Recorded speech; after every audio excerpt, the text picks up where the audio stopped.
الحمد لله وحده والصلاة والسلام على من لا نبي بعده أما بعد أعوذ بالله من الشيطان الرجيم بسم الله الرحمن الرحيم والله لا يهدي القوم الظالمين وقال تعالى ولعنة الله على الظالمين وقال رسول الله صلى الله عليه وسلم من رأى منكم منكرا فليغيره بيده فإن لم يستطع فبلسانه وإن لم يستطع فبقلبه وذلك أضعف الإيمان أو كما قال عليه الصلاة والسلام۔ برادران اسلام،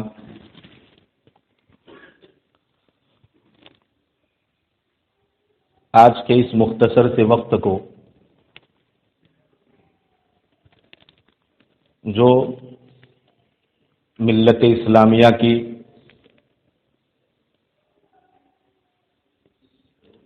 اور مسلمانان عالم کے قسمت کو جگانے کے لیے اور مستقبل کو سنوارنے کے لیے انتہائی قیمتی وقت ہے، مناسب سمجھتا ہوں کہ اس میں ہم سب کے لیے کچھ قیمتی باتیں جو میری اور آپ کی دینی غیرت کو بیدار کر سکیں، جو ہماری مردہ پڑی دین سے متعلق جو حمیت ہے اس کو جگا سکے۔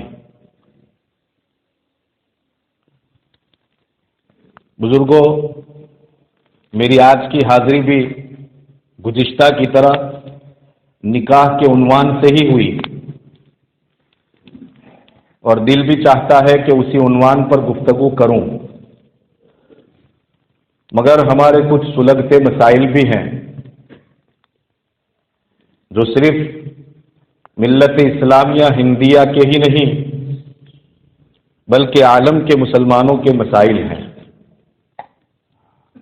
عقل مندی اور دانش مندی کی کہہ لیجیے لاجیکلی بات یہی ہے کہ ایسے مختصر اوقات میں ایسے ہی مسائل کو پرائیورٹی اور ترجیح دی جائے جس کا تعلق عام مسلمانوں سے ہو، کسی فرد سے صرف نہ ہو، کسی کی انفرادی زندگی سے نہ ہو۔ قبل اس کے کہ میں اپنے اصل موضوع کی طرف آؤں، دو چند باتیں تمہید کے طور پر آپ کے سامنے پیش کرنا چاہتا ہوں۔ قرآن اور حدیث کا گہرا مطالعہ کرنے سے ہر اس انسان کے سامنے یہ بات واضح ہو جاتی ہے کہ ایمان کے بعد اللہ رب العزت کے دربار میں اور اس کی بارگاہ میں اگر کوئی سب سے زیادہ پسندیدہ اور محبوب امر ہے تو وہ دنیا میں عدل و انصاف ہے۔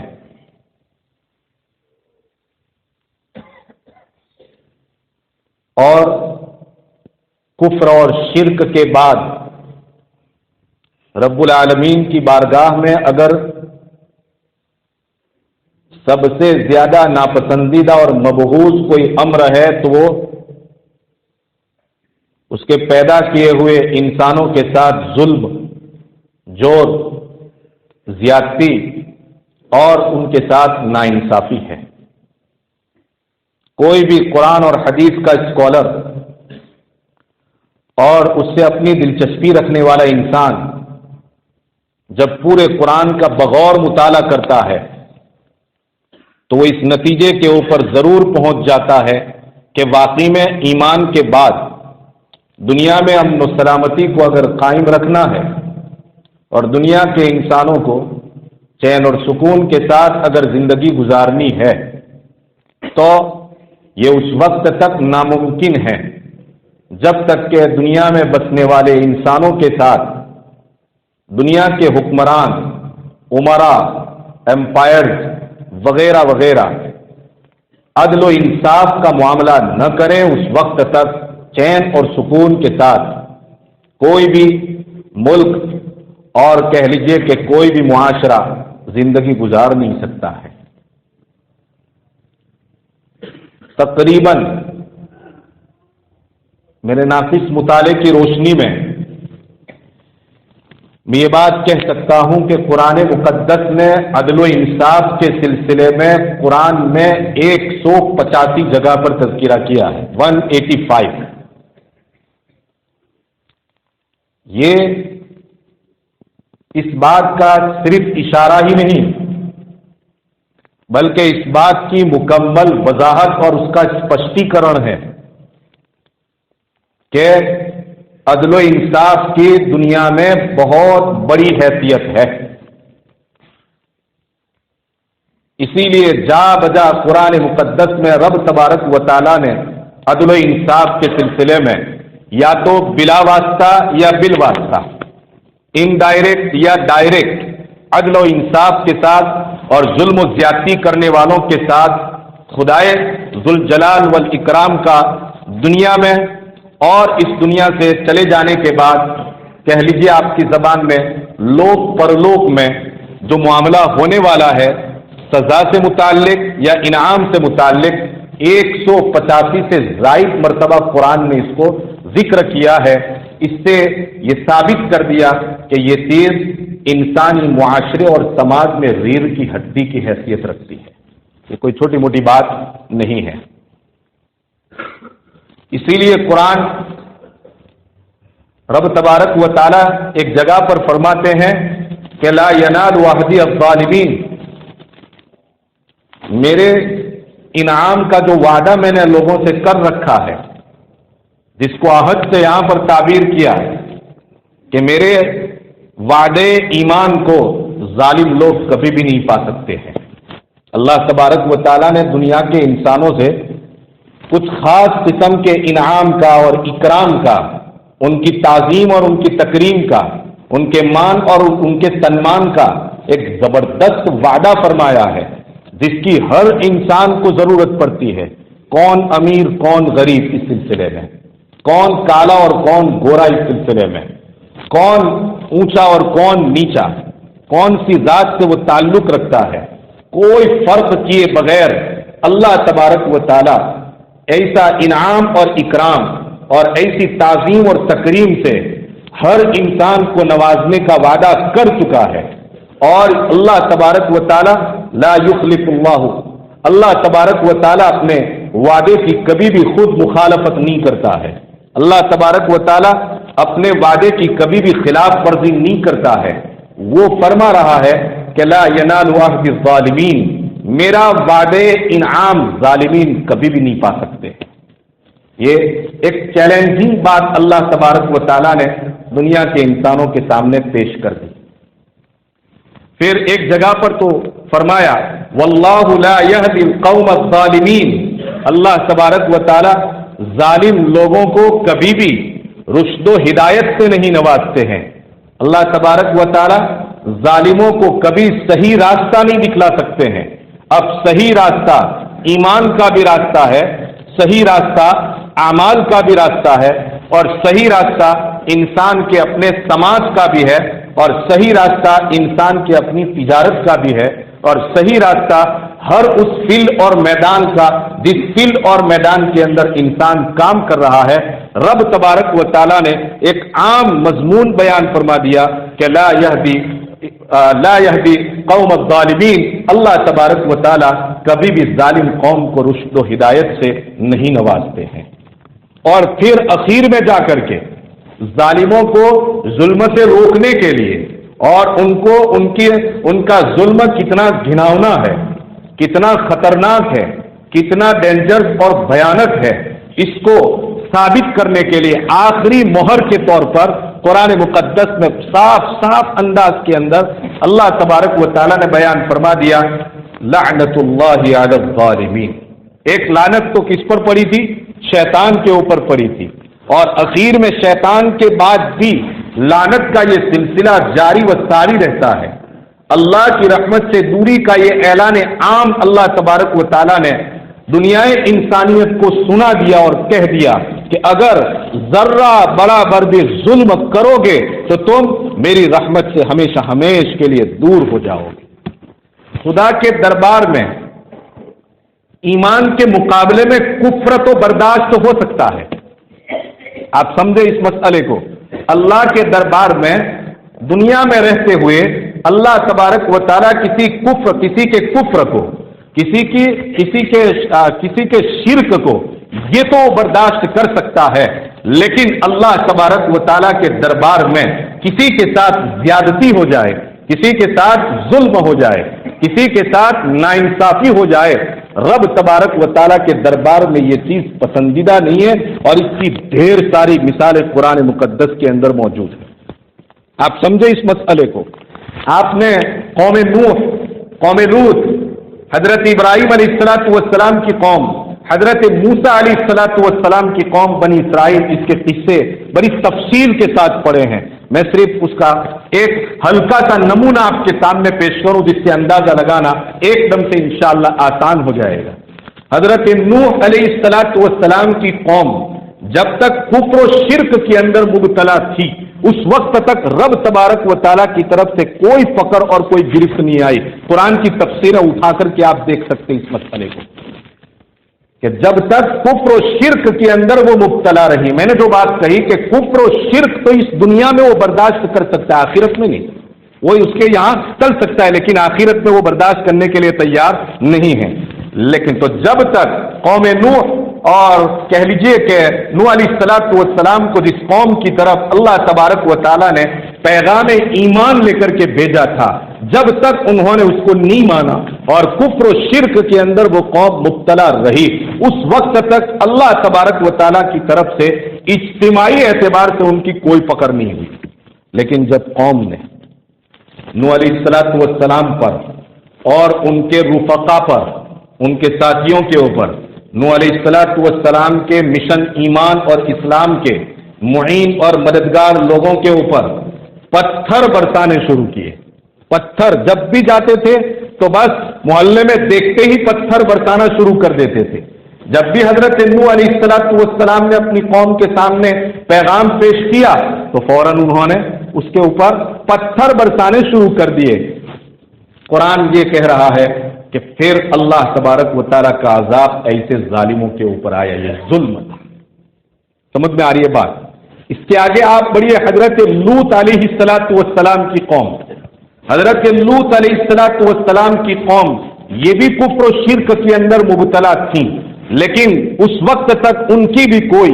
اجتماعی اعتبار سے پکڑ اور گرفت نہیں ہوئی۔ لیکن جب ایک ایسے عمل کے اندر جو فطرت انسانی کے خلاف ہے، کہہ لیجئے کہ ہیومن نیچر کے جو خلاف ہے، مانو پرکرتی کے بالکل خلاف ہے، اس کے اندر رچ پچ گئے اور وہ چیز ان کے اندر سرایت کر گئی۔ آپ سمجھتے ہوں گے انسان کا انسانوں کے ساتھ وہ تعلق جو ایک مرد اپنی بیوی کے ساتھ قائم کرتا ہے، جب اس کے اندر یہ لوگ جو ہے ملوث ہو گئے، یہاں تک کہ نو وارث نئے آنے والے مہمانوں کو بھی وہ چھوڑنے کے لیے تیار نہیں ہوئے، بس اللہ تبارک و تعالیٰ نے کہا یہ انسانی سماج کا بدترین ظلم ہے، یہ انسانی سماج کا انتہائی خطرناک اور بدترین ظلم ہے کہ ایک تو پرکرتی کے خلاف کام کیا جا رہا ہے اور دوسرے نمبر پر آنے والے مہمانوں کے ساتھ یہ بدسلوکی کی جا رہی ہے۔ اس سے بڑا انسانی سماج کے اندر دوسرا کوئی اس وقت ظلم نہیں تھا۔ اللہ تبارک و تعالیٰ نے ان کے اوپر اجتماعی عذاب کو نازل فرمایا۔ حضرت سیدنا ابراہیم علیہ السلام، میں نے کہا جھلک ہی صرف سنتے چلیں تاکہ اصل مسئلے کی طرف آنے میں ہمیں سہولت رہے، وقت ابھی بہت مختصر ہے اور میری کوشش بھی انشاءاللہ رہے گی کہ وقت ہی پر اس کو ختم کر دیا جائے۔ حضرت سیدنا ابراہیم علیہ السلام کو آپ دیکھیں تو نمرود اور ان کی قوم نے زندہ جلانے کی کوششیں کی۔ یہ سمجھ لیجئے کہ انتہائی خطرناک ظلم کہ نمبر ایک یہ وقت کے جلیل القدر نبی ہے، اور نمبر دو جن کی نسلتیں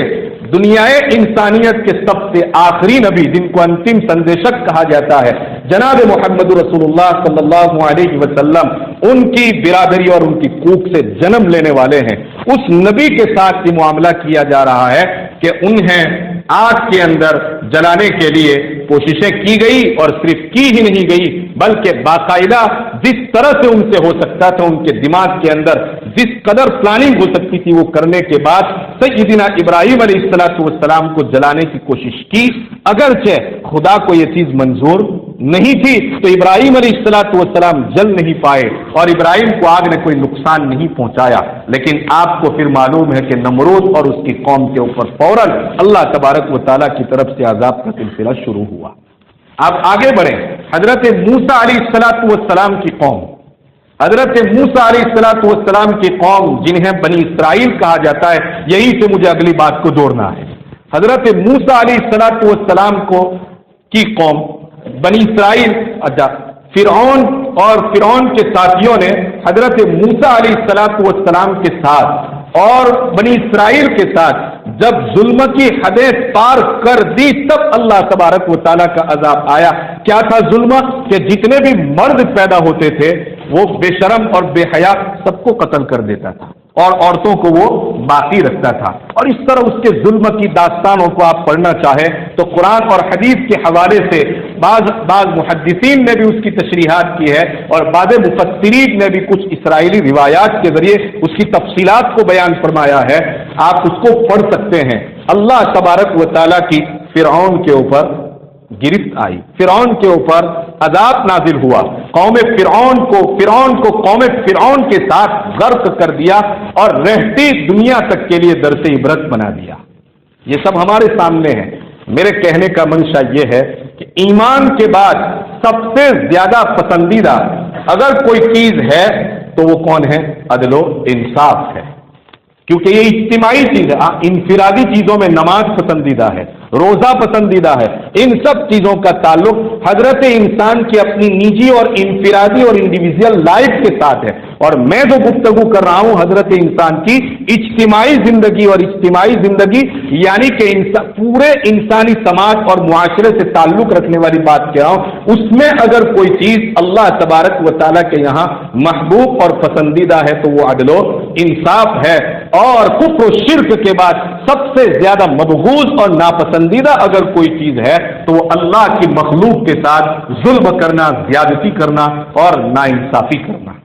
پھر آگے قرآن اور حدیث سے یہ بات سمجھ میں آتی ہے کہ اللہ تبارک و تعالیٰ نے اور نبی پاک علیہ السلام نے ہمیشہ دنیا کے انسانوں کو یہ بات سمجھائی ہے، اور عملی اور پریکٹیکلی طور پر نبی پاک علیہ السلام نے دنیا انسانیت کے سامنے ایک عملی نمونہ بھی رکھ دیا ہے اور ایک سیمپل بھی رکھ دیا ہے کہ بہر صورت چاہے تمہاری چمڑی ادھیڑ دی جائے،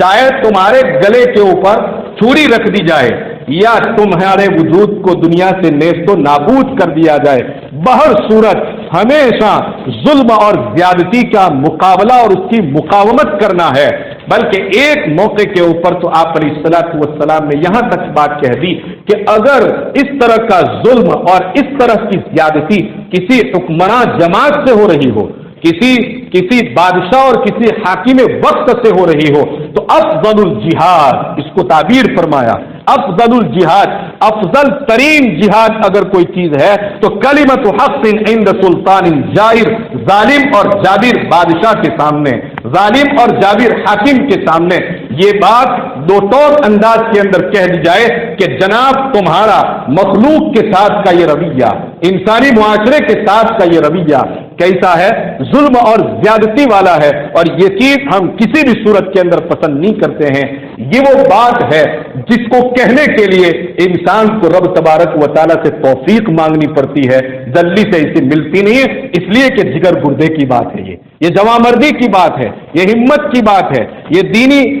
حمیت کی بات ہے، یہ دینی غیرت کی بات ہے۔ غیرت مند انسان ہی ایسی بات کہہ سکتا ہے، حمیت والا انسان ہی یہ بات کہہ سکتا ہے، ایمانی پاور جس کے پاس مضبوط ہو وہی یہ بات کہہ سکتا ہے کہ جناب تم جو کام کر رہے ہو وہ انتہائی غلط کام کر رہے ہو، چاہے وہ ہماری ٹکا بوٹی کیوں کر نہ دے، چاہے وہ ہمیں معاشرے کے اندر ایک دم سے گرا کیوں نہ دے، چاہے وہ ہمارے سماج سے ہمارا بائیکاٹ کیوں نہ کر دے، ہماری کہہ لیجیے کہ روزی روٹی کی سپلائی کو ڈسکنیکٹ کیوں نہ کر دے، ہر اعتبار سے اس انسان کے سامنے یہ بات کہنا نبی پاک علیہ الصلوۃ والسلام کا ارشاد گرامی ہے کہ یہ افضل الجہاد ہے۔ دوستو، میں نے یہ بات اس لیے چھیڑی ہے کہ اس وقت کا سب سے اہم اور سلگتا جو مسئلہ میرے اور آپ کے سامنے ہے، چاہے ہم اس کو محسوس کریں یا نہ کریں، یا ہم محسوس کرتے ہوں، مجھے امید ہے اس لیے کہ اب دھیرے دھیرے ہمارے معاشرے کے اندر دینی بیداری آ رہی ہے،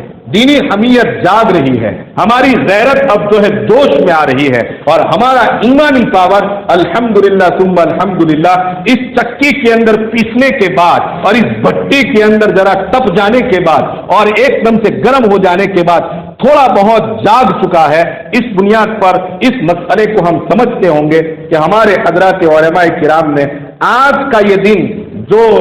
ڈکلیئر کیا ہے، اس دن کو یوم دعا سے ڈکلیئر کیا ہے کہ آج کا یہ ہمارا دن دعا کا دن ہے۔ میں سمجھتا ہوں کہ یہ سب چیزیں آپ کو معلوم ہوں گی۔ اس کی وجہ یہ ہے کہ بیت المقدس جو میرا اور آپ کا قبلہ اول کہا جاتا ہے، اس کی ایک تاریخی حیثیت تو میں بعد میں بیان کروں گا، لیکن نبوت کی زبان نے اور نبوت نے اس کو اتنی بڑی حیثیت کیوں دی تھی وہ میں آپ کو سمجھا دوں۔ آپ دیکھیں تو مکہ المکرمہ سے نبی پاک علیہ الصلوۃ والسلام جب مدینہ المنورہ تشریف لے گئے تھے، وہاں یہودیوں کا ایک قبیلہ، یہودیوں کے قبیلے بستے تھے، صرف ان کی دل جوئی کے لیے نبی پاک علیہ الصلوۃ والسلام نے بیت المقدس کو ہمارا قبلہ منتخب کیا تھا اور قبلہ بنایا تھا۔ پھر بعد میں چل کر کے ہمیشہ کے لیے کعبہ مقدسہ اب ہمارا قبلہ بن گیا ہے، لیکن آپ علیہ الصلوۃ والسلام نے اس کی طرف رخ کر کے نماز پڑھی اور دوسروں کو نماز پڑھنے کا حکم دیا، اور ایک زمانے تک اہل اسلام نے اس کی طرف رخ کر کے نماز پڑھی۔ اس سے سمجھ میں آتا ہے کہ مسلمانوں کے یہاں بیت المقدس کا مسئلہ یہ کوئی چھوٹے سے مکان کا یا چھوٹی سی جگہ کا مسئلہ نہیں ہے، بلکہ مسلمانوں کے یہاں بیت المقدس کا یہ مسئلہ ان کی دینی حمیت اور دینی غیرت کا مسئلہ ہے، اور ان کے ایمان کے امتحان کا یہ مسئلہ ہے۔ آپ نے دیکھا ہوگا کہ بیت المقدس جس فلسطین کی یروشلم کے اندر جو واقع ہیں، وہاں کے دارالحکومت کے طور پر دنیائی برادری کا کہہ لیجئے کہ عالمی برادری کا ایک رکن، اس کو اہم رکن کہا جاتا ہے۔ عالمی برادری میری مراد اس سے UN ہے، جس کو اقوام متحدہ کہا جاتا ہے، اس کے تقریباً 150 سے زائد ممالک جو کہے جاتے ہیں وہ اس کے ممبران ہیں، اس کے ارکان ہیں۔ انہی کے اہم ترین رکن جس کو امریکہ کہا جاتا ہے، جس کا صدر اس وقت ڈونلڈ ٹرمپ، جو مسلمان دشمنی کے اندر سب سے آگے سمجھا جاتا ہے، اور کہہ لیجئے کہ وہ اسلام دشمنی ہی کے لیے نہیں بلکہ اسلام کو ختم کرنے کے لیے یا مسلمانوں کے معاشرے اور سماج سے اسلامی حمیت اور غیرت کو نکالنے کے لیے جتنی بھی اسکیمیں اور پلاننگ ہو سکتی ہے، جس کی نگرانی میں یہ پلاننگ ہو رہی ہے، ایک سوچی سمجھی اسکیم کے ماتحت بیت المقدس اور یروشلم کو، کہہ لیجئے بیت المقدس کو لیکن یروشلم کو اسرائیل کی راجدھانی کے طور پر تسلیم کر لیا ہے۔ اسرائیل کا کیپٹل کے طور پر اس کو تسلیم کر لینا، آپ کہیں گے کون سا بڑا مسئلہ ہوا؟ یہ بات آپ کو معلوم ہونی چاہیے کہ آج تک جب سے دنیا بنی ہے اس وقت سے لے کر کے کہہ لیجئے آج تک کسی بھی صورت کے اندر یہ یہودیوں کا حصہ ہو ہی نہیں سکتا ہے۔ ہمارا اور پوری دنیا کا 1972 سے پہلے 1962 سے پہلے یہ پولیٹیکل ایشو بھی رہا ہے، سیاسی ایشو بھی رہا ہے، اور ریلیجیس ایشو یعنی کہ مذہبی ایشو بھی رہا ہے کہ وہ صرف اور صرف عربوں کا اور مسلمانوں کا ہے، کسی بھی صورت کے اندر وہ ان عربوں کا نہیں ہے جن کو یہود کہا جاتا ہے۔ یہ وہ گرم مسئلہ ہے۔ آخر کار اس کو وہاں کی کہہ لیجئے کہ یروشلم کو اسرائیل کی راجدھانی تسلیم کر لینا اور کیپٹل تسلیم کر لینا، یہ اس بات کی دلیل ہے کہ اب وہ یوں کہنا چاہتے ہیں کہ یہ پورا خطہ مسلم عرب دنیا کا نہیں ہے بلکہ یہ خطہ کن لوگوں کا ہے؟ یہودیوں کا ہے۔ جو ہماری ایک جغرافیائی لڑائی بھی ہے یہاں پر، اور ہماری ایک سیاسی لڑائی بھی ہے، اور اس سے بڑھ کر یہ ہماری مذہبی لڑائی ہے۔ ہمارے اکابرین فرماتے ہیں جس کی فتح یابی کے لیے عمر ابن خطاب رضی اللہ تعالیٰ عنہ نے مسلمانوں کا ایک لشکر جرار تیار کر کے اس کو فتح کیا تھا. کئی لوگ اس کے بارے میں جام شہادت نوش کر چکے ہیں، اور اس کے بعد پھر دھیرے دھیرے ہمارے ہاتھوں سے نکلا، اور ایک زمانے کے اندر پھر وہ یہودیوں اور اسرائیلیوں کے قبضے کے اندر گویا کہ چلا گیا. اور پھر فاتح بیت المقدس جس کو سلطان صلاح الدین ایوبی کہا جاتا ہے، انہوں نے اسلام کے جھیالوں کو لے کر کے، مجاہدین اسلام کو لے کر کے اس سرزمین کو فتح کر کے دوبارہ مذہب اسلام کے پرچم کو لہرایا. لا الہ الا اللہ محمد رسول اللہ کے پرچم کو وہاں پر لہرایا تھا، اور اتنا خون خرابہ وہاں پر ہوا تھا، کئی جانوں نے وہاں پر جام شہادت نوش کیا تھا، کئی عورتیں بیوہ ہو چکی تھی، اور کئیوں کے سہاگ وہاں پر لوٹ لیے گئے تھے، اور کئی چھوٹے چھوٹے بچوں کو یتیم کروایا تھا. مسلمانوں، تنادی القدس، آج وہی قدس ہمیں پکار کر کہہ رہی ہے کہ تم تو صلاح الدین ایوبی کی اولاد ہو، تمہاری نسبت تو عمر فاروق کی طرف ہو رہی ہے، تمہاری نسبت تو خالد بن ولید کی طرف ہو رہی ہے، تمہاری نسبت تو قرن اول کے ان جیالوں کی طرف ہو رہی ہے جنہوں نے کسی بھی قیمت کے اوپر عربستان میں رہ کر کے سندھ کا رخ کیا تھا، ہندوستان کا رخ کیا تھا، سومناتھ کا رخ کیا تھا. طرف جاتا تھا تمہارا حکمران اس وقت، اور اس حکمرانی میں رہنے والا مسلمان، اور وہ اس کی فتح یابی کے لیے وہاں پر پہنچ جاتے تھے اور اس کو آزاد کراتے تھے. کیا بیت المقدس ہمارے قبضے سے دور رہے اور اس کے یروشلم کی وہ جگہ کو اور اس شہر کو اور اس علاقے کو ہمارے کہہ لیجیے کہ اسرائیلیوں کے حوالے کر دیا جائے، اور تمہارے دل و دماغ کے اندر اس کے بارے میں کوئی خیال اور تصور تک قائم نہ ہو؟ حضرات علماء کرام فرماتے ہیں مسلمانوں، آج کا یہ دن یوم دعا ہے، ہم دعا کریں گے اور دعا کروائیں گے بھی. کیا دعا کریں گے اور کیا دعا کروائیں گے؟ اے پروردگار، یقیناً بیت المقدس ہمارے ہاتھ میں ہمارے اکابرین نے دیا تھا، ہمارے بڑوں نے بیت المقدس کو ہمارے حوالے کیا تھا، لیکن ہماری بدعمالی کی بنیاد کے اوپر، ہمارے برے کرتوت کی بنیاد کے اوپر اور ان برے کرتوت کی نحوست کی بنیاد کے اوپر آج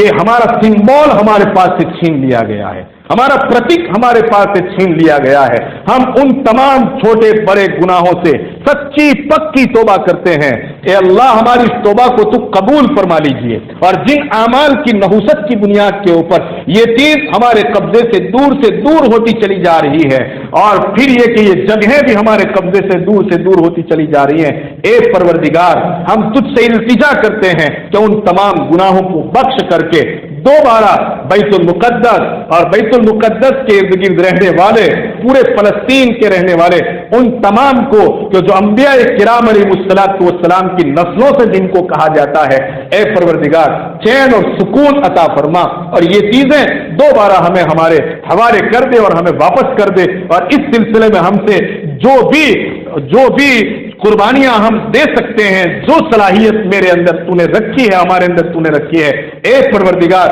تیری ایک توفیق مل جائے گی ان صلاحیتوں کو استعمال کرنے کے لیے تو تیرے خزانے میں تو کوئی کمی نہیں واقع ہوگی، لیکن تیری دی ہوئی توفیق سے میں کام آ گیا، میری صلاحیت کام آ گئی، میرا دماغ کام آ گیا، میری توانائی اور میری طاقت کام آ گئی. پروردگار میری تو دنیا بھی بن جائے گی اور میری تو آخرت بھی بن جائے گی. زیادہ سے زیادہ درود پاک پڑھ کر کے، زیادہ سے زیادہ استغفار کر کے مسلمانان عالم کو چاہیے کہ آج کا دن ہی صرف نہیں، ہمیشہ کے لیے بیت المقدس، فلسطین، یروشلم، مکہ المکرمہ، مدینہ المنورہ اور اس طرح کے ہمارے تمام مقامات مقدسہ کی حفاظت کے لیے، ان کی بازیابی کے لیے اور مسلمانوں کی جانوں کی حفاظت کے لیے ہمیں بہت کوشش کرنے کی ضرورت ہے اور دعائیں کرنے کی ضرورت ہے. دوسرے نمبر پر بہت کچھ تفصیلی بات کرنی تھی، لیکن چونکہ وقت نہیں ہمارے پاس، میں اس لیے بھی حاضر ہوا تھا کہ آج عزیزم مولوی لقمان سلمہ کا